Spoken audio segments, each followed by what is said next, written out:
লালমনিরহাটের বুড়িমারি স্থলবন্দরে আমাদের সহকর্মী রবিউল হাসান আছেন, সরাসরি যুক্ত হব তার সঙ্গে। রবিউল, এই যে ভুটানগামী পণ্য ট্রানজিট নিয়ে বুড়িমারি স্থলবন্দরের প্রস্তুতি কেমন দেখছেন, আমাদের যদি একটু জানাতেন।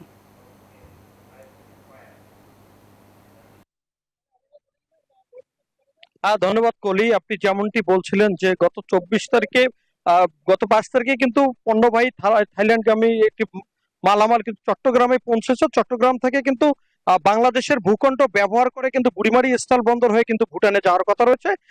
15 টন মালামাল এবং কার্গো ট্রাক কিন্তু এখন পর্যন্ত রওনা করেনি, এমনটি আমাদেরকে বুড়িমারি স্থল বন্দর জানিয়েছে। তবে দুপুরের পর কিন্তু মালামাল বোঝাই কার্গোবাহী ট্রাক কিন্তু বুড়িমারি স্থল বন্দরে আগামীকাল সকালবেলা রওনা করলে কিন্তু তারা খুব দ্রুত বুড়িমারি স্থল বন্দর থেকে তারা ভুটানের উদ্দেশ্যে রওনা করার সে প্রস্তুতি গ্রহণ করেছেন। এদিকে কিন্তু বুড়িমারি স্থল বন্দরের যে নিরাপত্তা থেকে শুরু করে সবকিছুই কিন্তু ব্যবস্থা করা হয়েছে এবং আমরা এখানকার ব্যবসায়ীদের মধ্যে একটা উদ্দীপনা দেখা দিয়েছে। আমি একজন ব্যবসায়ীর সাথে কথা বলতে চাই, আপনার সাথে কথা বলতে চাই।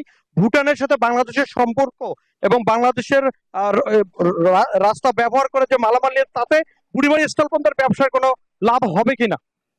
অবশ্যই লাভ আছে আমাদের। যদি ভুটান আমাদের এই রাস্তা ব্যবহার করে তাহলে আমাদের লাভ হচ্ছে যে আমাদের এক হচ্ছে কর্মসংস্থান বাড়বে, দুই হচ্ছে আমাদের ব্যবসায়ীদের অনেক সুবিধা বাড়বে এবং এখানে অনেক কর্মসংস্থান হবে। এবং আমি জোরালো দাবি জানাচ্ছি ভুটান সরকার যেন আমাদের বাংলাদেশ সরকার যেন ভুটানকে এই ট্রানজিট রাস্তাটা ব্যবহার করতে দেয়, এবং তাহলে আমাদের বুড়িমারি স্থলবন্দর অনেক উন্নত হবে এবং অনেক সুবিধা লাভ করতে পারবো।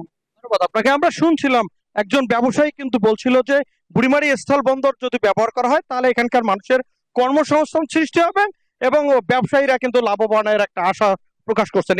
আমার এদিকে পরীক্ষামূলক যে মালটি আসতেছে, তারা বলছে যে পরীক্ষা মাল সরাসরি যদি চালু হয়, এমনটি বুড়িমারি স্থল বন্দরের বিভিন্ন ব্যবসায়ী কিন্তু দাবি করছে। এক্সট্রিম মশার কয়েল প্ল্যান্ট ফাইবার দিয়ে তৈরি, তাই সহজে ভাঙে না, সুগন্ধিযুক্ত ও নিরবিচ্ছিন্নভাবে জ্বলে। ডেঙ্গু, চিকুনগুনিয়া বাহি সহ যে কোনো মশার বিরুদ্ধে দেয় এক্সট্রিম সুরক্ষা।